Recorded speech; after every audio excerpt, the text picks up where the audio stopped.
For as long as anyone in Bellwether could remember, there was one place people refused to enter.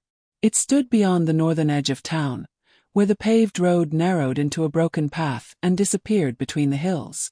From a distance, the building looked almost ordinary, an old stone structure with a rusted roof, narrow windows, and a heavy wooden door. But nobody called it a house. Nobody called it a warehouse. In fact, most people avoided giving it any name at all. They simply called it the locked place. Children were warned never to go near it. Hunters changed their routes to avoid passing beside it. Even the oldest residents, people who had lived in Bellwether for 70 or 80 years, became strangely quiet whenever someone asked what was behind that door. The strangest part was that nobody seemed to know who had locked it. The chain around the entrance had been there longer than anyone could remember. The padlock was enormous, dark with age, and unlike anything sold in the local hardware store. There were no signs identifying an owner, no records showing who maintained the property. Yet every few years, someone claimed to have seen something impossible. A light behind one of the windows, fresh footprints in the mud, smoke rising from the chimney. Then, in the autumn of 1997, a young man named Daniel Mercer found something his grandfather had hidden for more than 40 years. It was an old photograph. On the back, written in faded ink, were 7 words. "We should never have locked them inside." And suddenly, Daniel understood that the question was not why everyone feared the building. The real question was what had happened there. Bellwether was the kind of town people passed through without remembering. There was one main street, a small grocery store, a church built from pale stone, a diner that opened before sunrise, and houses scattered across the surrounding hills. Fewer than 2,000 people lived there, and many families had known one another for generations. Daniel Mercer had grown up hearing stories about nearly every corner of the town. His grandfather, Thomas, knew who had built the oldest houses, which farms had disappeared during the hard winters, and where the original railway had crossed the valley before the tracks were removed. But there was one subject Thomas never discussed: the building beyond North Ridge. Daniel first saw it when he was 9 years old. He had been riding bicycles with 2 friends when they followed an abandoned service road farther than their parents allowed. The road climbed gradually through dense trees until the forest suddenly opened. There it was. The building stood alone against the hillside. Even as a child, Daniel noticed something unusual about it. The architecture seemed older than anything else around Bellwether. Thick stone walls rose 2 stories high, but the windows were surprisingly small. Iron bars covered several of them.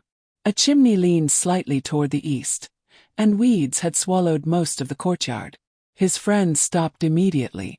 "We shouldn't be here," one whispered. Daniel laughed at him. Then he saw the door. A thick chain had been wrapped through 2 enormous iron handles. Hanging from the center was the largest padlock Daniel had ever seen. Someone had painted "Keep Out" on a piece of wood beside it, although the paint was almost completely gone. Daniel moved closer. His friends called after him, but curiosity pulled him forward. He climbed the cracked steps until he stood only a few feet from the entrance. That was when he heard something. 3 knocks. Daniel froze. A moment later came another sound. 3 more knocks. From somewhere behind the door. Daniel ran. By the time he reached home, he had convinced himself it had been a branch hitting the wall, or perhaps an animal trapped somewhere inside. His grandfather didn't agree. Thomas listened silently as Daniel explained where they had been. Then his expression changed. "You never go there again." Daniel had never heard his grandfather speak with such seriousness. "Why?" Thomas looked toward the window. "Because some doors were locked for a reason." Daniel remembered those words for the next 20 years. But Thomas never explained them.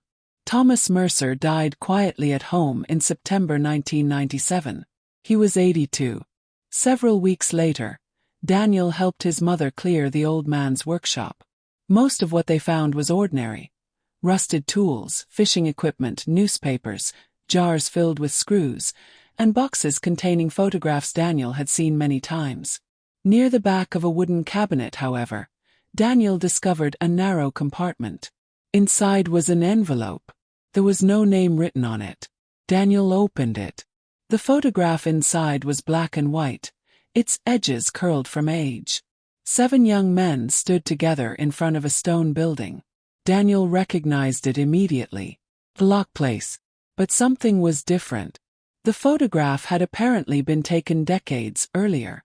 The windows weren't broken. The roof looked new. There were no weeds covering the steps. And the door was open. Daniel turned the photograph over. His grandfather's handwriting covered the back. A date appeared first. October 18, 1954. Below it were 7 words. "We should never have locked them inside." Daniel stared at the sentence for a long time. Then he turned the photograph over again and studied the 7 men. One of them was Thomas. His grandfather couldn't have been more than 20 years old. Daniel felt the first real chill of uncertainty. Thomas hadn't simply known about the locked place. He had been there. And whatever had happened in 1954 had frightened him enough to keep the truth hidden for the rest of his life. Daniel began asking questions the following morning. At first, he expected the mystery to collapse quickly. Bellwether was small, and secrets rarely survived for long in places where everyone knew everyone else's parents, grandparents, and sometimes great-grandparents. If his grandfather had been standing in front of that building with 6 other young men in October 1954, someone had to remember why. Instead, Daniel discovered something stranger.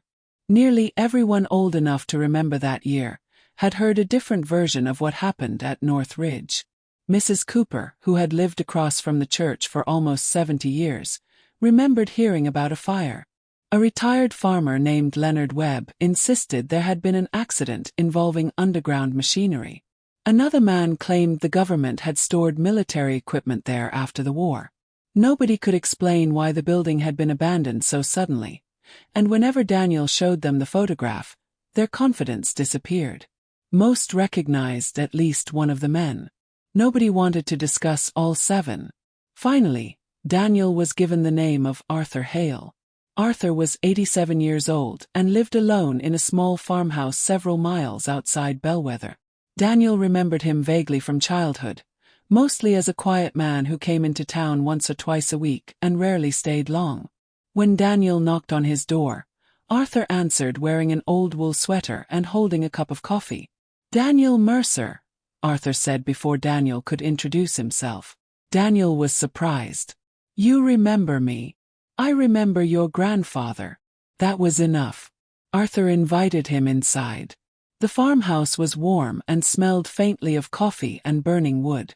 Daniel waited until they were sitting at the kitchen table before removing the photograph from his jacket. "I found this among my grandfather's things." He placed it on the table. Arthur's reaction was immediate. His hand stopped halfway toward his coffee. For several seconds he simply stared. Then he slowly pulled the photograph closer. "You found this where?" "In Thomas's workshop." Arthur studied the 7 young faces. Something changed in his expression. Not surprise exactly, but recognition mixed with a kind of exhaustion, as though something he had spent decades trying not to remember had finally walked through his front door. Daniel pointed toward his grandfather. "That's Thomas." "I know." Daniel looked at him. Arthur lifted one trembling finger and touched another face in the photograph. "George Ellis." Then the next. "Samuel Pike." Another. "Henry Ward." "Robert Cole." "Edward Miller." His finger moved to the last young man. "Arthur Hale." Daniel felt the room become strangely quiet. "You were there." Arthur pushed the photograph away. Daniel turned it over. "My grandfather wrote something." Arthur read the sentence. "We should never have locked them inside." For several seconds he didn't move. Then Arthur stood and walked toward the kitchen window. Outside, clouds had gathered above the fields, and a light rain was beginning to fall. "He remembered," Arthur said. "Remembered what?" Arthur didn't answer. "Mr. Hale, what happened there?" The old man remained facing the window. "We were young. Younger than you are now. And young men sometimes believe that following orders means they aren't responsible for what happens afterward. Daniel waited. Arthur turned around. That building wasn't abandoned in 1954. What was it? Arthur hesitated. A research station. Daniel frowned. What kind of research? Arthur's eyes moved toward the photograph again. The kind nobody was supposed to know about. Who ran it? I've already said too much. Arthur returned to the table and pushed the photograph toward Daniel. Take this and go home. Daniel didn't move. My grandfather spent his entire life refusing to talk about that place. Now I find a photograph saying you locked people inside it. I'm not going home without knowing what that means. Arthur's expression hardened. You may have to. Were there people inside? Silence. That silence answered more than words could have. Daniel slowly picked up the photograph. Arthur walked him toward the front door. Just before Daniel stepped outside, the old man spoke again. If you insist on looking into this, you'll eventually find the basement entrance. Daniel turned. Arthur's face had become pale.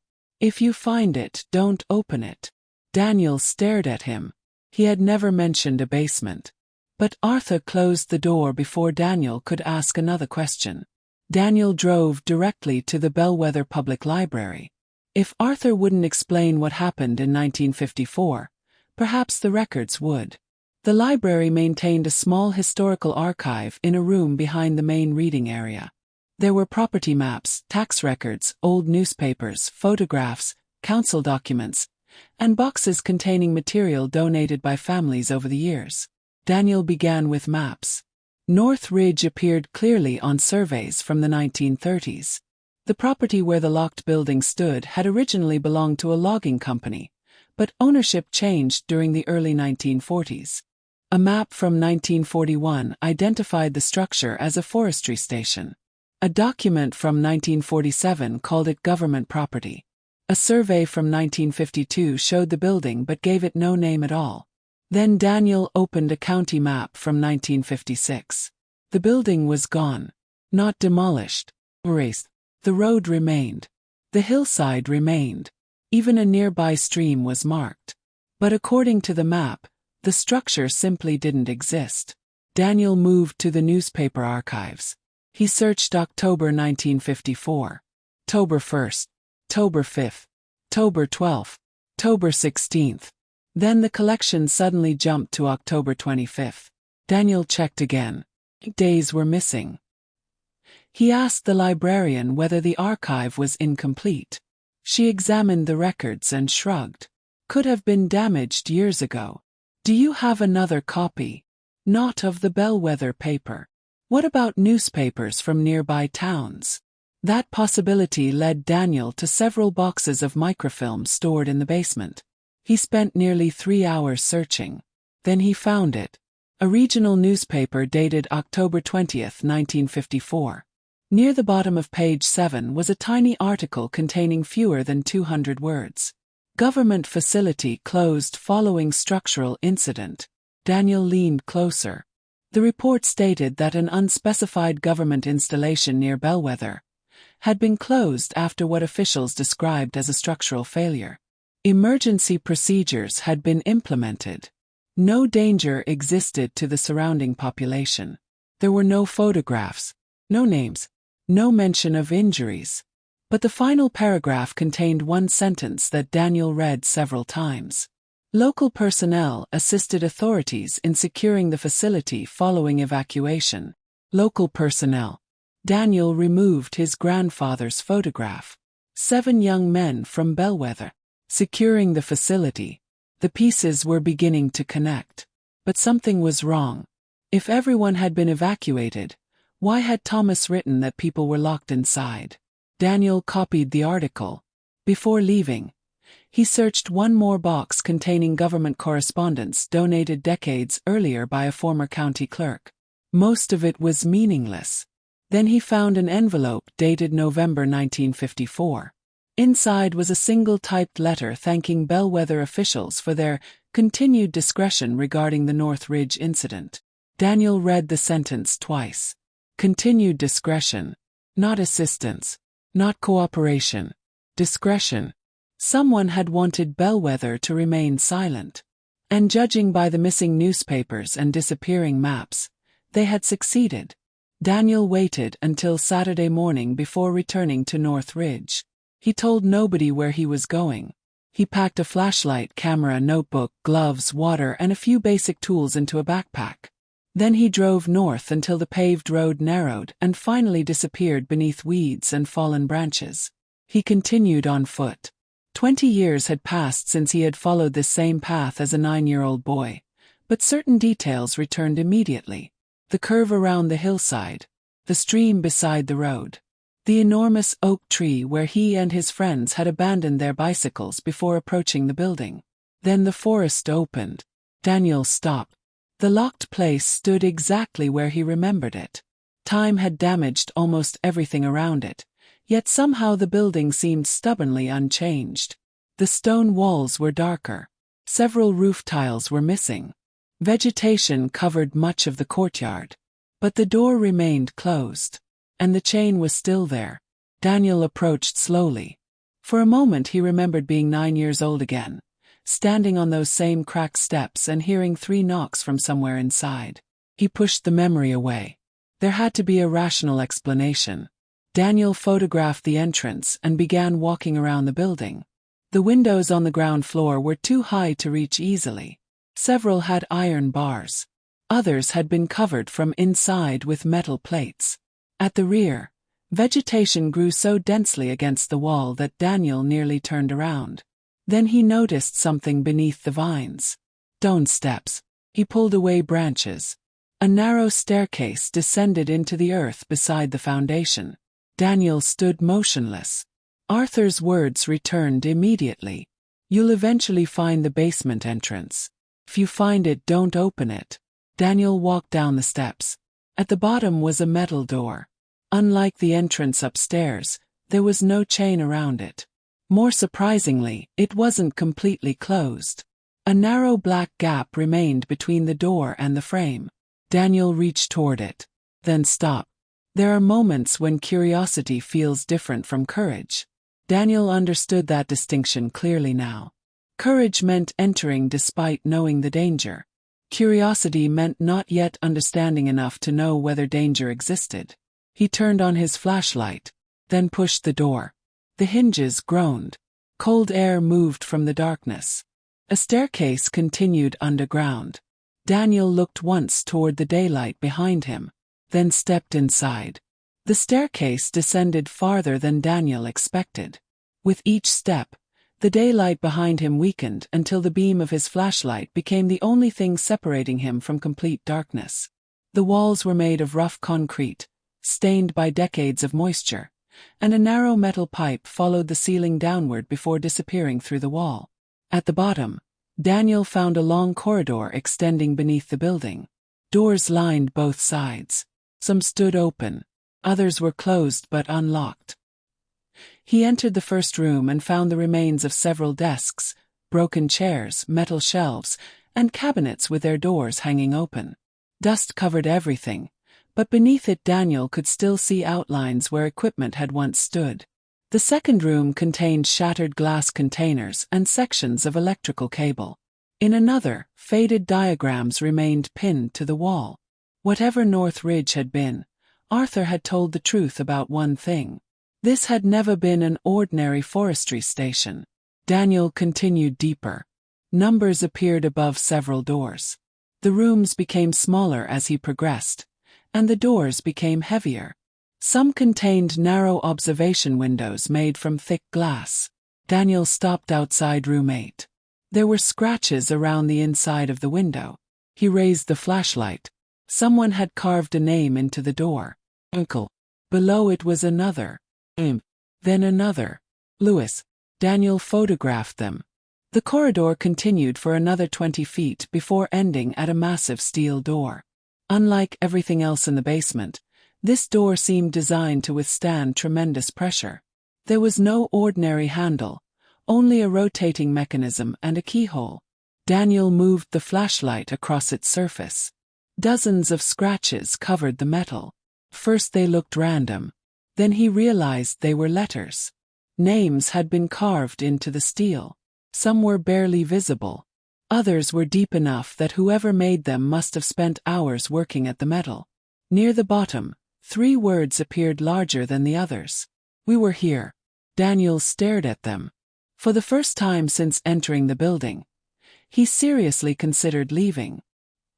He thought about his grandfather's photograph. We should never have locked them inside. Maybe them hadn't been a metaphor. Daniel reached for the steel door. He tried again. Nothing. Then his flashlight illuminated the keyhole. Something about its unusual shape seemed familiar. Daniel crouched beside it. He had seen a key that shape before. Not in the building. In his grandfather's workshop. Thomas had kept an old iron key in a small wooden box with several personal belongings. Daniel had almost thrown it away because nobody knew what it opened. Now, standing beneath North Ridge, he finally understood.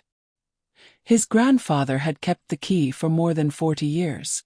And perhaps he had been waiting for someone to discover the door. Daniel returned home before sunset and went directly to the boxes containing Thomas's belongings. His mother had wanted to donate most of them, but Daniel had postponed sorting through the final containers. He searched until he found the small wooden box. Inside were several coins, an old pocket watch, 2 military buttons, a folded photograph of Daniel's grandmother, and the key. Daniel lifted it carefully.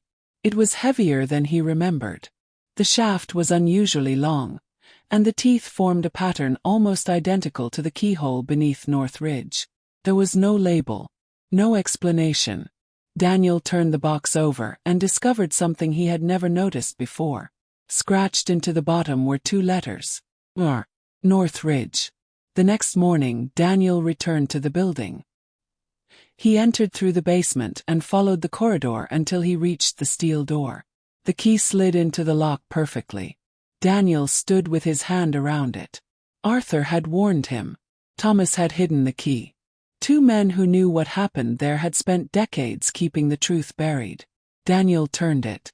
A mechanism moved somewhere inside the door. The sound echoed through the corridor. Then the steel door opened several inches. Daniel pulled. Beyond it was another section of the facility. This area was different. The rooms were smaller and more heavily reinforced. Thick observation windows separated the corridor from several chambers. Electrical cables ran along the walls, connecting to panels covered with switches and gauges. At the far end stood a room containing filing cabinets. Most had been emptied. 1 drawer remained locked. Daniel forced it open. Inside were folders dated between 1951 and 1954. The first document identified North Ridge as part of an experimental research program studying prolonged isolation in controlled underground environments. Participants had been recruited from institutions across the region. Some were volunteers. Others had apparently agreed without fully understanding what the project involved. Each participant had been assigned a number. Their names rarely appeared. Daniel read through the reports. Early experiments lasted several hours. Later ones lasted days. Then weeks. Researchers recorded changes in sleep, memory, communication, and perception of time. But Daniel was struck less by the experiments than by the language used to describe the people involved. They weren't called men. They weren't called patients. They were subjects. Subject 14. Subject 22. Subject 31. Daniel continued until he reached a folder marked October 18, 1954. Inside was an emergency report. A mechanical failure had damaged part of the underground ventilation system. Staff members were ordered to evacuate. Several experimental participants, however, remained in the lower section. Daniel searched for an explanation. He found one handwritten sentence attached to the report. Containment takes priority over recovery. Daniel read it again. The meaning was impossible to misunderstand. Someone had decided that keeping the facility secret mattered more than immediately opening the underground section. And local workers had been ordered to secure the doors. Arthur. The 7 men in the photograph. Daniel finally knew what his grandfather had meant. They really had locked people inside. Daniel returned to Arthur Hale's farmhouse carrying copies of the documents. Arthur opened the door, saw the folder beneath Daniel's arm, and immediately understood. "You went inside." Daniel nodded. "I found the basement." Arthur closed his eyes. "And the door?" "My grandfather kept the key." That surprised him. For a moment, Arthur almost smiled, but the expression disappeared as quickly as it came. They sat at the same kitchen table. Daniel placed the emergency report between them. "I need you to tell me what happened." Arthur looked at the page for a long time. Then he began. In 1954, Arthur and the other 6 young men had been hired temporarily at North Ridge. They weren't researchers and knew very little about the work being conducted underground. They repaired equipment, unloaded supplies, maintained the grounds, and occasionally worked security at the entrance. Thomas Mercer was 20 years old. Arthur was 21. Most of them were simply happy to have jobs. On October 18th, shortly after sunset, an alarm sounded inside the facility. Workers began coming upstairs. Researchers followed. Someone shouted that part of the ventilation system had failed. Arthur and Thomas expected emergency crews to enter. Instead, a senior official ordered everyone outside. Then the 7 local workers received another instruction. Secure the facility. They closed the main doors. They placed chains around the entrance. Several internal passages were locked. Only then did Thomas realize that not everyone had come out. "How many?" Daniel asked. Arthur looked toward the table. 12. Daniel said nothing. Arthur explained that Thomas immediately questioned the order. He was told the people underground were being evacuated through another route. For several minutes, the 7 men believed it. Then they heard something from below. Voices. People were still inside. Thomas demanded the keys. Nobody gave them to him. He and Arthur considered breaking the lock themselves, but security officers arrived before they could act. The local workers were moved away from the building and told that trained personnel would handle the situation. By morning they had been sent home. Each received a warning. They were never to discuss North Ridge. "What happened to the people underground?" Daniel asked. "We were told they were recovered." "Did you believe that?" Arthur stared at him. "For a long time I tried to." "And Thomas?" "Thomas never did." Arthur explained that Daniel's grandfather returned to North Ridge repeatedly during the years that followed. Sometimes he walked around the perimeter. Sometimes he simply parked on the distant road and watched the building. Nobody understood why. Eventually, even Arthur stopped asking. Daniel removed the photograph. "Why did you take this?" Arthur touched its edge. "It was taken that afternoon. A few hours before everything happened." 7 young men smiled at the camera. None knew that by sunrise, their lives would be divided into everything that came before that photograph and everything that came after it. Arthur looked toward Daniel. "We didn't fear that building because we thought something was inside." He paused. "We feared it because we knew there had been." Daniel returned to North Ridge with a different purpose. He no longer wanted to know what the facility had been. He wanted to know who the people were. The reports identified them only by numbers, but Daniel refused to believe their names had disappeared completely.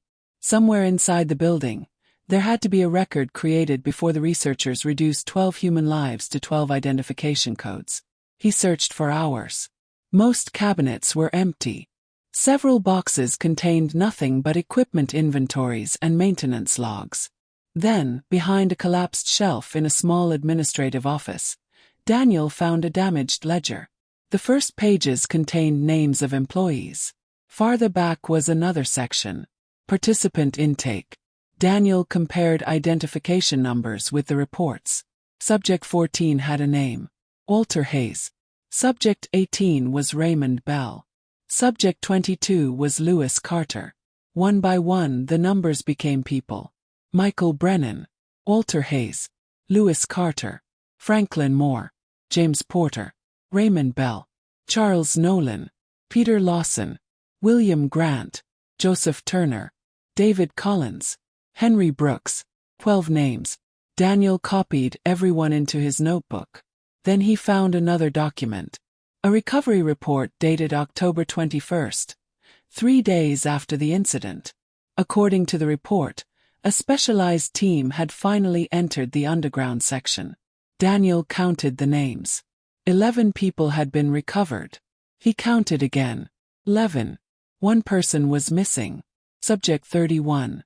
Daniel checked the intake ledger. Subject 31 was Michael Brennan. There was no explanation. No record of Brennan leaving. No indication that he had been transferred. He had simply disappeared. Daniel sat alone in the underground office, listening to the faint movement of wind somewhere inside the ventilation system. Then he remembered the stories Bellwether residents had told for decades. Lights behind the windows. Smoke from the chimney. Footprints around a building that was supposedly empty. Maybe those stories hadn't started because people were imagining things. Maybe someone had actually been there. Daniel looked toward the ceiling. Until that moment, he had searched only the underground section. He had never explored the upper floors. And suddenly, he knew where he needed to go next. Daniel returned to Arthur Hale's farmhouse carrying copies of the documents. Arthur opened the door, saw the folder beneath Daniel's arm, and immediately understood. "You went inside." Daniel nodded. "I found the basement." Arthur closed his eyes. "And the door?" "My grandfather kept the key." That surprised him. For a moment, Arthur almost smiled, but the expression disappeared as quickly as it came. They sat at the same kitchen table. Daniel placed the emergency report between them. "I need you to tell me what happened." Arthur looked at the page for a long time. Then he began. In 1954, Arthur and the other 6 young men had been hired temporarily at North Ridge. They weren't researchers and knew very little about the work being conducted underground. They repaired equipment, unloaded supplies, maintained the grounds, and occasionally worked security at the entrance. Thomas Mercer was 20 years old. Arthur was 21. Most of them were simply happy to have jobs. On October 18th, shortly after sunset, an alarm sounded inside the facility. Workers began coming upstairs. Researchers followed. Someone shouted that part of the ventilation system had failed. Arthur and Thomas expected emergency crews to enter. Instead, a senior official ordered everyone outside. Then the 7 local workers received another instruction. Secure the facility. They closed the main doors. They placed chains around the entrance. Several internal passages were locked. Only then did Thomas realize that not everyone had come out. "How many?" Daniel asked. Arthur looked toward the table. 12. Daniel said nothing. Arthur explained that Thomas immediately questioned the order. He was told the people underground were being evacuated through another route. For several minutes, the 7 men believed it. Then they heard something from below. Voices. People were still inside. Thomas demanded the keys. Nobody gave them to him. He and Arthur considered breaking the lock themselves, but security officers arrived before they could act. The local workers were moved away from the building and told that trained personnel would handle the situation. By morning they had been sent home. Each received a warning. They were never to discuss North Ridge. "What happened to the people underground?" Daniel asked. "We were told they were recovered." "Did you believe that?" Arthur stared at him. "For a long time I tried to." "And Thomas?" "Thomas never did." Arthur explained that Daniel's grandfather returned to North Ridge repeatedly during the years that followed. Sometimes he walked around the perimeter. Sometimes he simply parked on the distant road and watched the building. Nobody understood why. Eventually, even Arthur stopped asking. Daniel removed the photograph. "Why did you take this?" Arthur touched its edge. "It was taken that afternoon. A few hours before everything happened." 7 young men smiled at the camera. None knew that by sunrise, Their lives would be divided into everything that came before that photograph and everything that came after it. Arthur looked toward Daniel. We didn't fear that building because we thought something was inside. He paused. We feared it because we knew there had been. Daniel returned to North Ridge with a different purpose. He no longer wanted to know what the facility had been. He wanted to know who the people were. The reports identified them only by numbers, but Daniel refused to believe their names had disappeared completely. Somewhere inside the building, there had to be a record created before the researchers reduced 12 human lives to 12 identification codes. He searched for hours. Most cabinets were empty. Several boxes contained nothing but equipment inventories and maintenance logs. Then, behind a collapsed shelf in a small administrative office, Daniel found a damaged ledger. The first pages contained names of employees. Farther back was another section. Participant intake. Daniel compared identification numbers with the reports. Subject 14 had a name. Walter Hayes. Subject 18 was Raymond Bell. Subject 22 was Lewis Carter. One by one, the numbers became people. Michael Brennan. Walter Hayes. Lewis Carter. Franklin Moore. James Porter. Raymond Bell. Charles Nolan. Peter Lawson. William Grant. Joseph Turner. David Collins. Henry Brooks. 12 names. Daniel copied everyone into his notebook. Then he found another document. A recovery report dated October 21st, 3 days after the incident. According to the report, a specialized team had finally entered the underground section. Daniel counted the names. 11 people had been recovered. He counted again. 11. One person was missing. Subject 31. Daniel checked the intake ledger. Subject 31 was Michael Brennan. There was no explanation. No record of Brennan leaving. No indication that he had been transferred. He had simply disappeared. Daniel sat alone in the underground office, listening to the faint movement of wind somewhere inside the ventilation system. Then he remembered the stories Bellwether residents had told for decades. Lights behind the windows. Smoke from the chimney. Footprints around a building that was supposedly empty. Maybe those stories hadn't started because people were imagining things. Maybe someone had actually been there. Daniel looked toward the ceiling. Until that moment, he had searched only the underground section. He had never explored the upper floors. And suddenly, he knew where he needed to go next. Daniel followed a narrow staircase from the underground corridor toward the main floor. The door at the top resisted at first, swollen by years of moisture, but eventually opened with a long scrape against the concrete. For the first time, Daniel entered the part of North Ridge that had remained hidden behind the chained front entrance.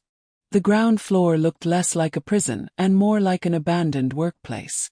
Long tables stood beneath layers of dust. Cabinets had been emptied. Papers lay scattered across the floor, their pages yellow and brittle. In one room, the remains of an old calendar still hung on the wall, permanently open to October 1954. Daniel photographed it and continued. A wooden staircase led to the second floor. Upstairs, the atmosphere changed. There were fewer offices and almost no equipment. Most rooms were completely empty. Daniel walked slowly along the corridor until his flashlight illuminated a door at the far end. Unlike everything around it, the door had been repaired at some point. Daniel pushed it open. Inside was a narrow bed frame. Beside it stood a wooden table. Several rusted food cans remained in one corner. A metal container had been positioned beneath a pipe that apparently collected water. Someone had built shelves from pieces of discarded furniture. This wasn't part of the original research station. Someone had lived here afterward. Daniel approached the wall. Hundreds of small marks had been scratched into the plaster, arranged carefully in groups. He couldn't determine exactly what they represented, but they appeared to record passing days or weeks. Then he noticed newspapers beneath the bed. Daniel picked up the first. Another was dated 1961. Another 1967. The final newspaper was from 1975. Daniel sat back. North Ridge had officially been abandoned in 1954. Yet someone had continued living inside for more than 20 years. He searched the room more carefully. Under a loose floorboard, Daniel discovered a package wrapped in old cloth. Inside was a notebook with a cracked leather cover. He opened it. The first page contained only 2 words. Michael Brennan. Daniel remained completely still. Subject 31. The missing man. He turned the page.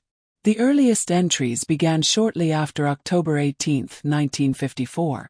Brennan described finding a narrow maintenance passage during the Confusion Underground. The passage connected to an old ventilation shaft that opened beyond the main perimeter of the facility. He had escaped, but Brennan hadn't returned home. He believed the people responsible for North Ridge would search for him. He didn't know who he could trust, and he feared that contacting his family might place them in danger. For several weeks, he survived in the surrounding forest. Then winter approached. Brennan made a decision nobody would have expected. He returned to North Ridge. The abandoned facility became his hiding place because it was the last place anyone would think to search. Daniel continued reading. Brennan described watching Bellwether from the hills. He occasionally entered town at night for supplies. He collected rainwater and used an old stove during the coldest months. The stories suddenly made sense. The lights people saw behind the windows. The footprints. The smoke rising from a supposedly abandoned chimney. There had never been anything supernatural inside North Ridge. There had been a man. A man the official records said had disappeared. Daniel continued turning pages until another name began appearing repeatedly. Thomas Mercer. His grandfather. The first reference to Thomas appeared several years after the incident. Brennan wrote that he had been sleeping when he heard someone moving downstairs. He expected authorities and prepared to escape through the maintenance passage. Instead, he saw a young man walking through the abandoned corridor carrying a flashlight. Thomas Mercer. Daniel read more slowly. Thomas had returned because he couldn't forget what happened on October 18th. He had spent years wondering whether everyone underground had really been recovered. He didn't trust the official explanation, and eventually guilt drove him back inside. That was when he discovered Brennan.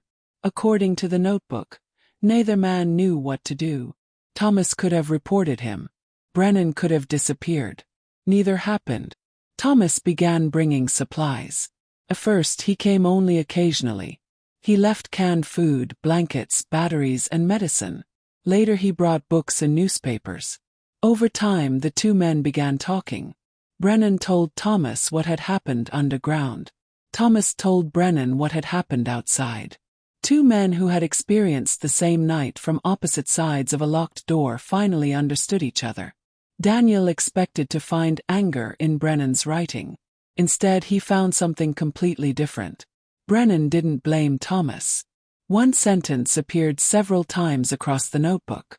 Thomas was also trapped that night. His prison simply had no walls. Daniel closed the notebook for a moment. He remembered his grandfather sitting silently beside the kitchen window. He remembered how Thomas avoided North Ridge whenever they drove north. He remembered the warning when Daniel was 9. Because some doors were locked for a reason. Daniel had always assumed Thomas meant the building contained something dangerous. Now he understood. Thomas had been warning Daniel away from his own past. Daniel opened the notebook again. The visits continued for years. Thomas eventually married.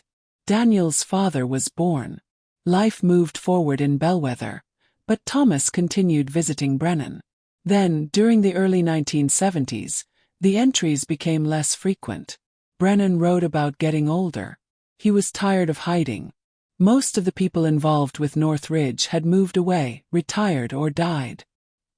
He began considering leaving Bellwether permanently. The final entry was dated March 1976. It was short. Brennan wrote that he had decided to leave North Ridge before another winter arrived. He didn't say where he was going. He didn't know whether he would use his real name again. But he left one final request. If anyone finds this, tell them we existed. Daniel read the sentence several times. Not tell them what happened. Not punish the people responsible. Not find me. Tell them we existed. Daniel looked around the tiny room where Brennan had spent so many years hiding from a world that believed he had disappeared. 4 decades. Bellwether had remembered North Ridge. But nobody remembered the 12 people who had been locked beneath it. Daniel realized the building itself had become a distraction. People feared the door. They told stories about the windows. They warned their children about strange noises. Meanwhile, the real story had vanished. Daniel placed Brennan's notebook carefully inside his backpack. The secret had survived long enough.